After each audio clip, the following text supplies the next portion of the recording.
Welcome back to The Explainer. Today, we're unpacking a fascinating lesson plan from Crimson Grove, created by Elementary Education Explorers.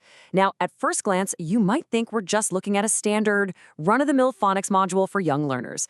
But as we unpack this curriculum together, you're going to see how it brilliantly dual purposes a basic alphabet lesson into a masterclass on optimism and character building. It is super interesting to see how early childhood education can weave massive life skills right into basic literacy. All right, let's dive right into this. Right out of the gate, the lesson designer Njehi Tinwufor introduces this foundational quote: "Positive possibilities begin with positive thinking." So the core thesis here is that learning the letter P isn't just some mechanical exercise of memorizing shapes and sounds. No, it's actually an opportunity to form foundational mindsets incredibly early on. By associating a simple letter with the very concept of positive thinking, the curriculum is essentially priming the student's brain to be receptive, resilient, and really eager to learn. So here's how we're going to break it all down today. First, we'll look at the power of positivity. Second, mastering the P sound. Third, vocabulary and storytelling. And finally, putting it into practice. Starting with Section 1, the power of positivity, beyond basic phonics. What is absolutely wild about this is that the curriculum establishes a psychological message and a whole set of behavioral goals way before the student touches a single spelling exercise or traces a single line. When we look at the theme goals, they are optimism, perseverance, problem solving, and believing in yourself. The lesson actually explicitly states that positive possibilities help us dream, grow, solve problems, and achieve success. Think about that. Before a kid even knows how to spell the word problem, they're essentially being handed the internal toolkit to solve it.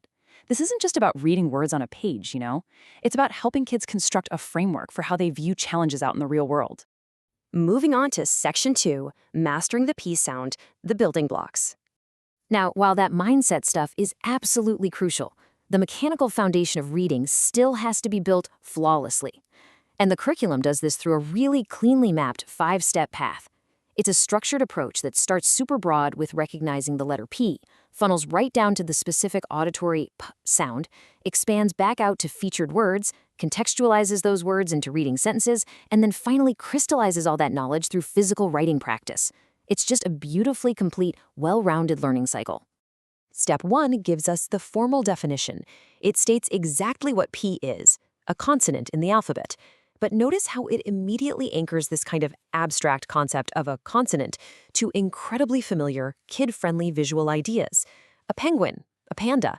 By instantly connecting this unknown letter to known, beloved animals, the lesson completely removes any intimidation factor for the young learner. Then we move into the auditory phase. The curriculum actually prompts the classroom with "let's say it together" before enthusiastically proclaiming, "P says p, p, p." And this auditory repetition, it's incredibly intentional. It's designed specifically for group learning to create this shared, energetic experience in the classroom. It basically takes the silent, static letter on the page and turns it into a vocal, rhythmic exercise that physically engages the students. All right, Section 3, vocabulary and storytelling, building context. Once the mechanics are locked in, the lesson starts stitching those isolated sounds into a much broader, engaging context. The curriculum provides a really robust list of featured words, and it smartly clusters them together. It starts with animals: penguin, panda, parrot, puppy, pig. Why animals? Well, because animals inherently possess character and movement, right? They instantly capture a young learner's imagination. You aren't just reading a P anymore, you're picturing a puppy playing or a parrot perching. And watch how smart this vocabulary build is. It seamlessly transitions from concrete, everyday objects that a kid loves, like pizza and playgrounds, to much more complex, abstract concepts. Words like positive and possibility. That is a massive cognitive leap, but it's introduced completely naturally. The lesson is essentially whispering to the child, hey, you can understand a piece of pizza, and therefore you can absolutely understand the concept of infinite possibility. Next up, the lesson introduces the Sentences to Spark Sound and Story poster, and I absolutely love this title. The curriculum doesn't treat these practice lines as dry, monotonous drills. Instead, it treats them as vivid micro-narratives. It completely respects a kid's innate desire for a good story. Take this specific sentence from the curriculum, for example. The pig rolled in the muddy puddle. It's so rich with sensory details.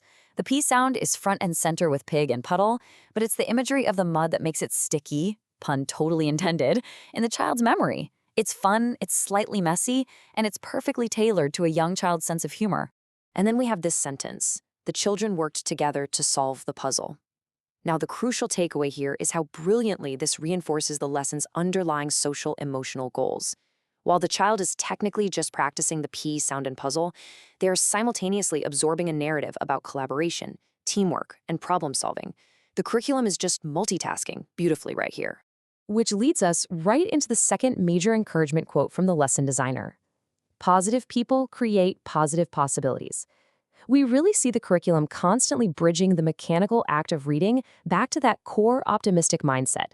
It's like this recurring heartbeat throughout the entire material, ensuring the child feels genuinely empowered by what they're learning. And finally, Section 4, putting it into practice, the application. This is the hands-on phase where students really cement what they've learned through distinct exercises. For instance, in Exercise 2, it asks students to match words like penguin, panda, and pencil to their corresponding pictures. And this isn't just busy work. It specifically tests visual spatial recognition and makes sure the child is actually connecting the written symbol system of the word to the physical reality of the object itself. Then, in Exercise 3, the whole format shifts. Students are given the words, but they're missing the first letter, like blank, E-N-G-U-N-N. Filling in that missing letter cleverly shifts the cognitive load. Now the child has to recall the specific shape of the letter P and place it precisely to make the word whole. It's a really gentle, approachable introduction to spelling. Exercises 5 and 6 bring it all home with tracing and writing the upper and lowercase p alongside the featured words. This is all about building fine motor skills and muscle memory. The child is physically rendering the concepts they've just spent the entire lesson exploring. They are actively participating in the creation of those positive possibilities right there on the page. At the very end of the module, nestled right there in the footer, is this final, overarching encouragement. Positive possibilities lead to bright futures. This right here is the ultimate developmental goal of this educational module. The lesson isn't just preparing a child for their next spelling test. It's explicitly stating that the skills and mindsets developed here are the foundational stepping stones for a highly successful, exceptionally bright life. Which leaves us with something pretty fascinating to think about. We've just seen how effectively an early childhood curriculum can embed optimism and problem solving into a simple everyday alphabet lesson. So, I have to challenge you. How can you apply this positive possibilities mindset to your own adult routines today? I mean, if a 5-year-old can learn to reframe a simple consonant into a tool for boundless optimism, what could you achieve by intentionally building a little more positive possibility into your own daily work? Keep exploring, keep learning, and I'll catch you in the next explainer.